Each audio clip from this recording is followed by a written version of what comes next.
이번 주 한 주간 최고의 관심사는 헬로윈데이 이태원 참사 현장이었을 것입니다. 저는 전문가가 아니기 때문에 무엇 때문에 왜 일이 어떤 시스템이 잘못되어서 발생했는지는 정확히 알지 못합니다. 단지 근본적인 관심을 더 갖게 되었습니다. 중요한 것은 제가 관심 갖게 보는 것은 왜 외국인의 풍습이 이렇게 빨리 많이 대중적으로 젊은이들에게 흡수되었느냐 하는 것이었습니다. 이 의문을 가지고 좀 자료를 찾아보고 원초적인 이유가 무엇일까 이런 전문가의 글도 좀 읽어보았습니다. 그러면서 제가 그 이유를 짐작하기는 공허한 마음속에 감추어진 텅 빈 외로움들이 젊은이들에게 가득 찼고 이것을 표출하는 방법으로 헬로윈데이가 딱 맞아떨어졌다라는 생각을 하게 되었습니다.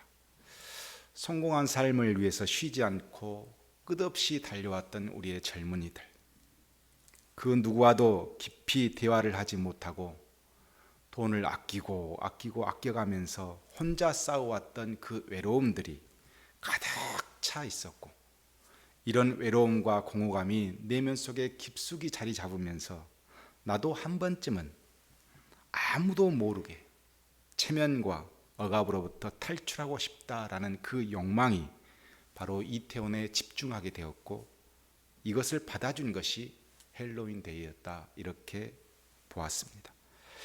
이 헬로윈데이의 특징은 변장과 달콤한 사탕, 초콜릿이 특징입니다. 그런데 삶과 죽음이 무의미한 성공주의 세상에서 항상 자신을 위협해오던 어떤 죽음과도 같은 환경, 이 환경에서 자유로운 유령 복장을 하고 죽은 영혼도 친구로 느끼고 싶은 그 감정들, 그 마음들, 과감한 복장으로 감추었던 내 모든 것들을 한번 드러내보고 자신을 과시하고 싶은 마음들, 이런 것들이 한 쌍이 되어서 자신이 아닌 다른 사람이 되어 초콜릿과 같은 달콤한 일탈을 한번 즐겨보는 것입니다. 이것이 헬로윈데이였습니다. 쌓이고 쌓인 스트레스를 한 방에 날리는 축제였던 것입니다. 과연 우리 그리스도인들은 변장과 달콤한 초콜릿이 있는 헬로윈데이를 꿈꾸진 않았을까? 우리는 한 번쯤 내가 아닌 다른 사람을 꿈꿔봅니다. 이것은 죄가 아닙니다. 그러나 그 일탈하고 싶은 공허한 마음 속에 하나님이 없다는 것이 문제입니다. 오늘은 험난한 인생을 온통 몸부림치며 수많은 역사를 만들어냈던 다윗이 바로 죽기 직전, 임종 직전 마지막 시편을 쓴 내용을 통해서 공허감, 외로움, 허무, 이 모든 것을 탈출을 꿈꾸는 어떤 헬로윈데이로부터 우리 그리스도인들은 어떤 영적인 삶을 누려야 하고 준비해야 하는가, 이런 것들을 좀 살펴보기를 원합니다. 그리스도인들이 가지고 있는 어떤 마음 안에 공허감, 외로움이 왔을 때 이것을 어떻게 탈출해야 할까, 다윗의 시편을 통해서 지혜를 얻고자 한 것입니다. 오늘 본문은 다윗이 노년, 즉 죽기 직전 병과 싸우면서 하나님의 은혜를 생각했습니다. 지금까지 하나님과 함께한 세월이 70년입니다. 그 긴 세월이 한없이 짧게 느껴지면서 자신의 모습이 한없이 흘러간 그 바람과도 같은 순간들이 기억에 남습니다. 그런데 악한 사람들이 죽음을 낳았던 다윗에게 험악하고 몹쓸 말들을 막 쏟아내기 시작합니다. 그래서 다윗은 생각했습니다. 이 험악하고 몹쓸 말들을 막 써내려간 이들로부터 내가 참을 수 없는 분노가 있긴 하지만, 그러나 내 입에 재갈을 물려야 되겠다, 1절에 말하면서 내가 내 입에 재갈을 먹이리라 라고 마음을 먹었습니다. 심지어 선한 말이라도 하지 않겠다, 이렇게 다짐했습니다. 노년에 병들어 죽을 날만 기다리고 있는 이 상황에서 묵비권으로 악담들을 잠재워 버리고 싶은 마음이 다윗에게 있었던 것 같습니다. 그랬더니 이 대적자들이 수그러드는 것이 아니라 다윗을 더 압박하고 더 몹쓸 말들을 더 던져내는 것입니다. 아마도 다윗의 측근들은 늙고 병든 다윗에게 더 이상 말대꾸도 하지 말고 저들과 논쟁하지 말고 이제 왕께서 하나님이 부르시면 편하게 하늘나라로 가십시오 라고 이야기했을 것입니다. 그러나 죽음을 앞둔 다윗은 아직 마음이 청춘이었습니다. 3절에 당시 상황을 이렇게 기록해 놓았습니다. 내 마음이 너의 속에서 뜨거워서 작은 소리로 읊조릴 때 불이 붙으니 나의 혀로 말하기를 그랬습니다. 더 이상 참지 못하고 불같은 말들을 쏟아내기 시작했습니다. 내용을 따져보면 아마도 대적들이 다윗에게 쏟아낸 말은 다윗의 인생 전체를 마치 실패한 왕처럼 치부하면서 그를 압박했던 것으로 짐작이 되어집니다. 다윗의 인생을 보면 화려한 청년과 실패한 말년이 함께 있었습니다. 20세 골리앗을 죽이고 민족의 영웅으로 살았고 10년을 도망 다니고 지냈지만 30세의 그 젊은 나이에 이스라엘의 왕이 되었습니다.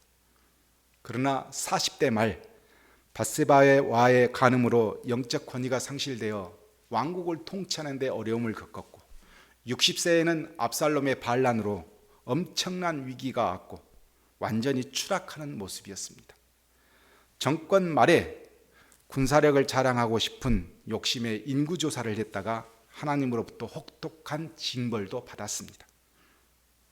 이런 다윗의 인생을 지켜보았던 대적자들은 다윗의 인생을 전체적으로 평가하면 보잘것없다 평가절하하면서 모독하고 아마 비웃었던 것 같습니다. 다윗은 70평생 억척스럽게 살았고 내일을 장담할 수 없는 치열한 현실 속에서 살아남아야만 했습니다. 그러나 그 외로움과 공허한 전쟁터 같은 세상 중에서도 실수는 있었지만 단 한 번도 하나님을 잊어본 적은 없었습니다. 그런 다윗에게 자신의 믿음 생활 70년을 비웃는 대적들의 그 악독하고 혹독한 말들은 참을 수 없는 분노가 되었고 그냥 덮어두기에는 너무도 그 마음에 화가 치밀어 올랐던 것입니다. 그리고 그 엄청난 그들의 화력에 다윗도 대응하면서 4절에 하나님께 이렇게 묻습니다. 새 번역으로 읽어드리면 이렇습니다. 주님, 알려주십시오. 내 인생의 끝이 언제입니까? 내가 얼마나 더 살 수 있습니까? 나의 일생이 얼마나 덧없이 지나가는 것인지를 말씀해 주십시오 라고 하나님께 기도했습니다. 다윗은 진실로 깨닫기를 원했습니다. 인간의 수명의 한계와 불확실성 앞에서 자신이 얼마나 무기력한 존재임을 하나님이 은혜를 주셔서 깨닫기를 원했습니다. 열심히 살았죠. 외로움을 견디며 부지런히 살았습니다.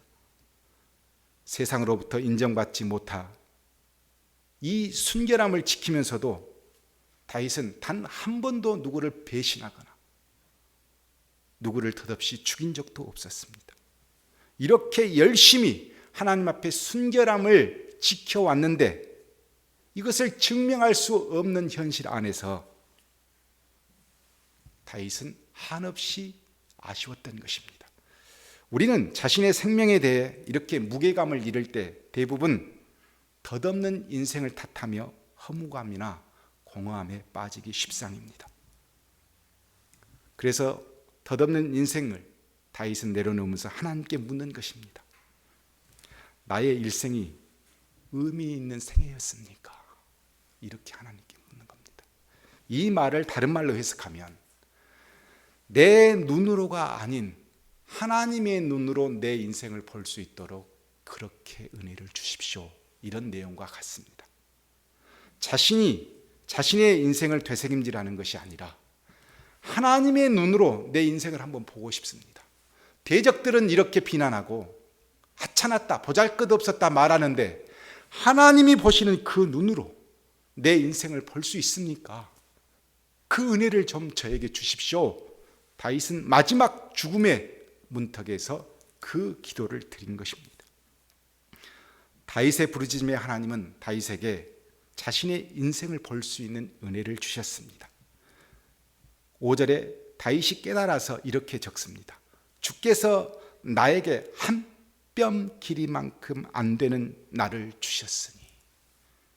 딱 보니까 하나님이 눈으로 자신의 인생을 보니까 한 뼘 길이밖에 안 되는 인생이었습니다. 내 일생이 주님 앞에서는 없는 것이나 같습니다. 하나님 앞에서 비춰진 내 인생은 정말 보잘것없구나라는 것을 깨달았습니다.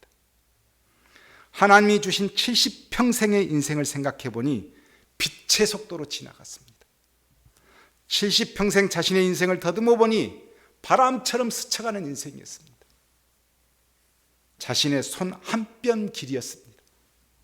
여기서 세상 사람들이 공허감에 빠지고 인생 무상에 빠지는 것입니다.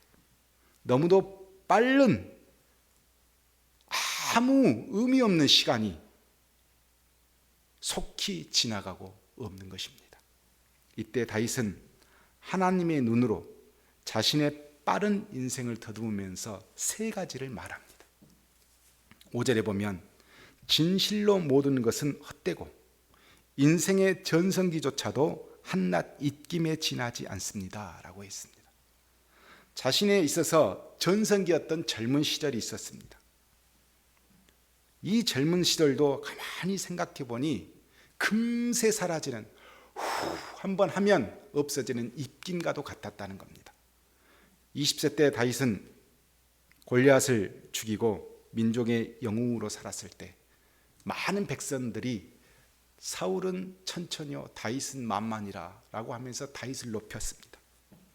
순식간에 20세의 나이에 경호실장이 되었습니다. 그뿐 아니었습니다. 가는 곳마다 다윗을 사모하고 사람들이 영웅 대접을 했고 최고의 전성기를 그때 누렸습니다. 그런데 그 순간, 그 영웅의 삶을 살았던 그 순간도 생각해 보니 한낱 입김에 지나지 않았던 겁니다.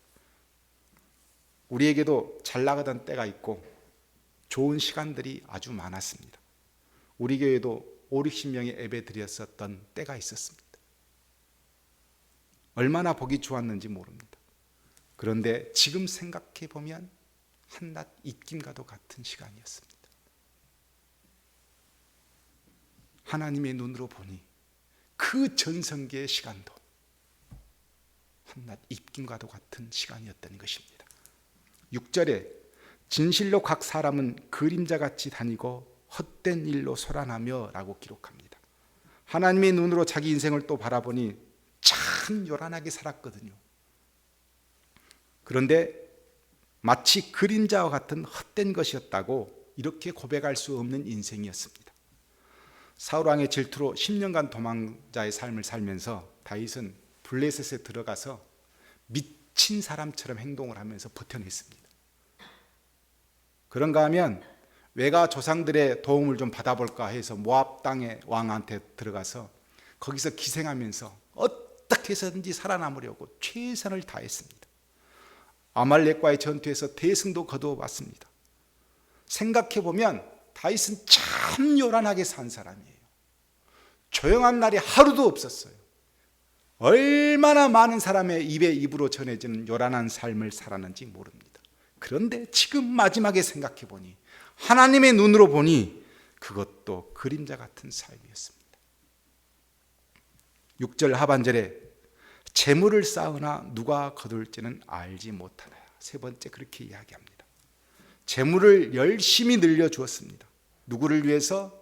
다음 왕을 위해서. 다윗은 많은 재물을 얻었습니다. 재물을 얻는 방법은 간단했습니다.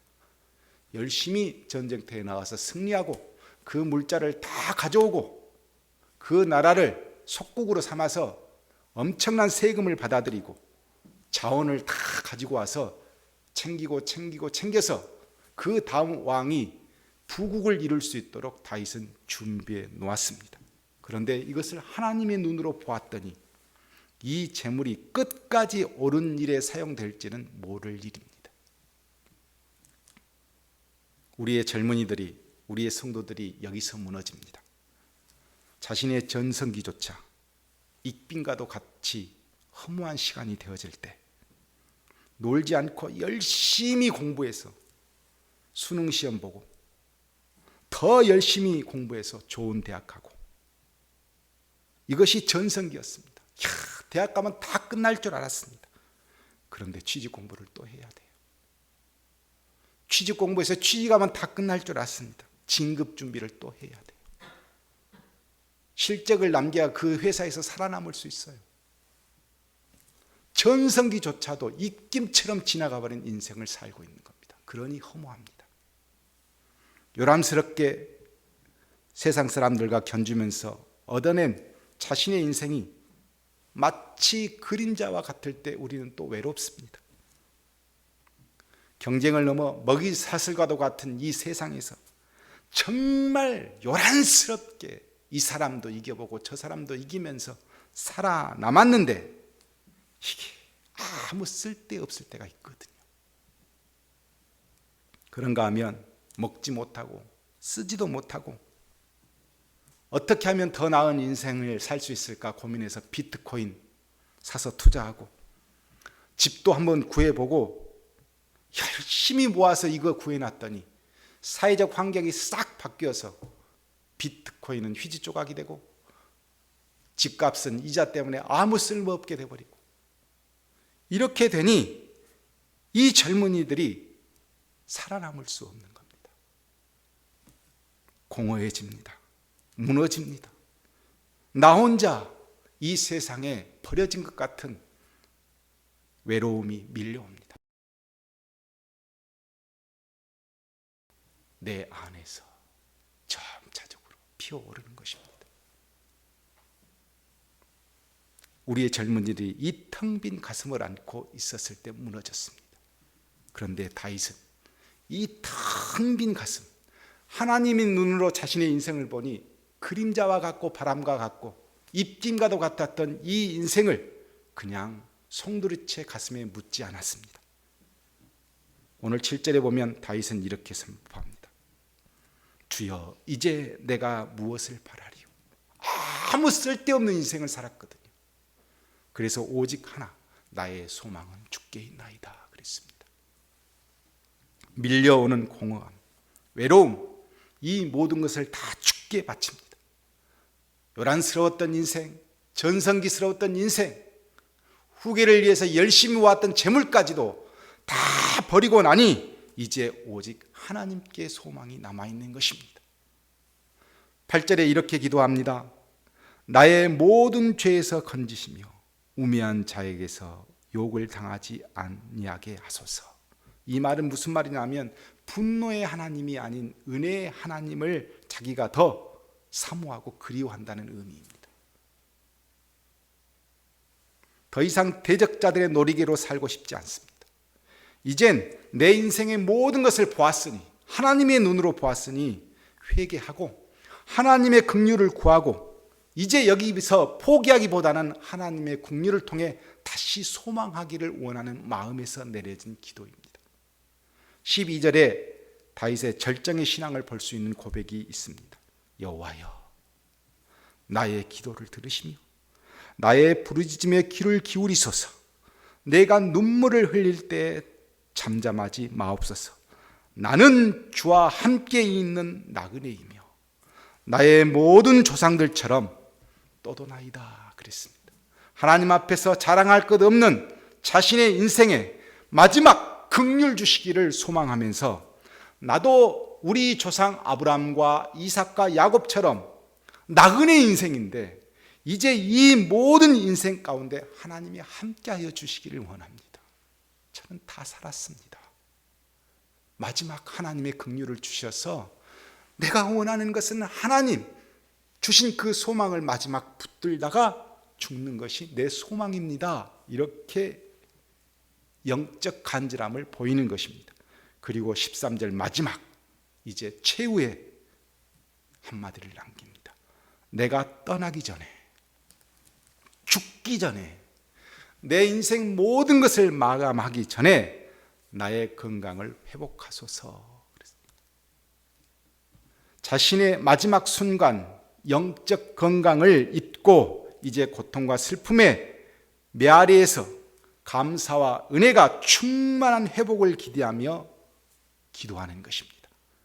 여기서 중요한 것은 바로 이 회복하소서, 이 원뜻은 슬픔을 이기다, 밝아지다, 이런 의미를 갖고 있습니다. 즉 내 영적 건강이 이 슬픔, 인생은 참 허무하구나, 하나님의 눈으로 보니 아무 쓸데없는 것이었구나 라고 되어진 이 인생 앞에서 다 내려놓는 것이 아니고 회복되어져서 다시 은혜와 감사가 충만해져서 마지막 내가 하나님을 뵙기를 원합니다, 이 기도입니다. 사람들은 공허함과 외로움이 내 영의 중심에 있을 때 무너집니다. 도망가고 싶고 멈춰버리고 싶고 일탈하고 싶어 합니다. 그러나 그리스도인들은 주님께 소망을 둡니다. 그림자 같은 시간, 잊긴과 같았던 삶이었다고 할지라도 주께서 주시는 그 긍휼을 구하면서 다시 소망을 가진 사람들이 그리스도인들입니다. 나그네 인생에 동참하신, 인도해 주신, 동행해 주신 하나님을 기억하면서 우리는 소망하게 되는 것입니다. 말씀을 마치겠습니다. 요한복음 15장에 보면 예수님께서 제자들에게 마지막 교훈을 쭉 말씀해 주시는 장면이 등장합니다. 요한복음 15장 19절에 예수님께서 이렇게 말씀하십니다. 너희가 세상에 속하였으면 세상이 자기의 것을 자랑할 것이나 너희는 세상에 속한 자가 아니요 도리어 내가 너희를 세상에서 택하였기 때문에 세상이 너희를 미워하느니라. 20절에 보면 사람들이 나를 박해하였은즉 너희도 박해할 것이요 라고 했습니다. 우리는 주님께 택함을 받아서 세상 사람들로부터 미움을 받을 수밖에 없고 박해를 받을 수밖에 없는 존재입니다. 다윗의 인생도, 우리의 인생도 세상으로부터 난도질 당하고 뭔 믿음 지켜서 얻은 것이 뭐냐 라고 하며 비웃음거리가 되기도 합니다. 고난을 받기도 합니다. 이때 영적으로 공허감이 밀려오고 외로움에 휩싸일 수 있습니다. 무너질 것만 같습니다. 그런데 예수님, 우리를 그냥 두십니까? 그렇게 하지 않습니다. 이후 요한복음 16장에서 제자들에게 이렇게 말씀하십니다. 15장 26절부터 6장 15절까지 무엇을 약속해 주시냐면 성령을 약속해 주십니다. 내가 아버지께로부터 너희에게 보낼 보혜사 곧 아버지로부터 나오시는 진리의 성령이 오실 때에 그가 나를 증언하실 것이요 그랬습니다. 너무도 황망한 마음에 누가 오시냐면 진리의 성령이 우리에게 오셔서 예수를 증거해 주고 다시 이겨낼 소망을 주십니다. 16장 11절부터 24절까지는 부활을 약속해 주십니다. 그리스도인들이 무너지는 것은 무너지는 것이 아닙니다. 도망가는 것은 도망가는 것이 아닙니다. 십자가에서 죽는 것은 죽음이 아닙니다. 부활이 반드시 있습니다. 세상이 아무리 핍박하고 아무리 고난하고 비웃어도 우리는 다시 부활의 생명을 갖게 됩니다. 그러니 우리는 이겨낼 수 있습니다. 그리고 16장 25절부터 33절까지 승리를 약속해 주십니다. 보라, 너희가 다 각각 제 곳으로 흩어지고 나를 혼자 둘 때가 오나니 벌써 왔도다. 그러나 내가 혼자 있는 것이 아니라 아버지께서 나와 함께 계시느니라. 이것을 너희에게 이르는 것은 너희로 내 안에서 평안을 누리게 하려 함이라. 세상에서는 너희가 환난을 당하나 담대하라. 내가 세상을 이기었노라. 예수님께서는 모든 사람들이 다 버렸을 때 하나님이 함께 하심으로 세상을 이겼습니다. 그 세상을 이기신 예수님께서 이제 우리와 함께 하시니 우리도 자연스럽게 세상을 이기게 될 것입니다. 그러니 담대하라 말씀하십니다. 세상을 이기신 예수님께서 우리에게 주신 세상은 이길 수밖에 없는 대상이 되어지니 우리는 평안할 수밖에 없습니다. 예수님은 이 세상으로부터 공격당하고 환난당하고 비웃음 당한 우리에게 성령을 약속해 주시고 부활을 말씀해 주시고 승리를 보장해 주십니다. 그러니 우리는 이 무너질 것 같은 세상, 외로운 세상, 공허감이 넘치는 세상에서 주님을 소망하며 다윗처럼 다시 일어설 수 있는 것입니다. 사랑하는 성도 여러분, 제가 인생이 얼마나 남을지, 여러분의 인생이 얼마나 남을지 우리는 알지 못합니다. 다윗도 자기 인생이 얼마나 남아있는지 알지 못했습니다. 그러나 임종 마지막 직전 자기 인생을 살펴보면서 깨달은 것은 내 인생 한낱 그림자 같고 있긴 같았으나 하나님께서 내 인생에 개입하셔서 다시 힘을 주시고 회복해 주시면 마지막 그 죽는 그 순간에는 내가 주님을 소망하면서 평안한 마음으로 모든 것이 회복되어서 주님과 함께 할 수 있겠구나, 이 마음을 소망한 것입니다. 이 마음이 이 어둡고 힘든 세상 중에서 저와 여러분의 마음이 되기를 원합니다. 우리 교회의 마음이 되기를 원합니다. 예수 그리스도의 이름으로 우리는 승리할 것입니다.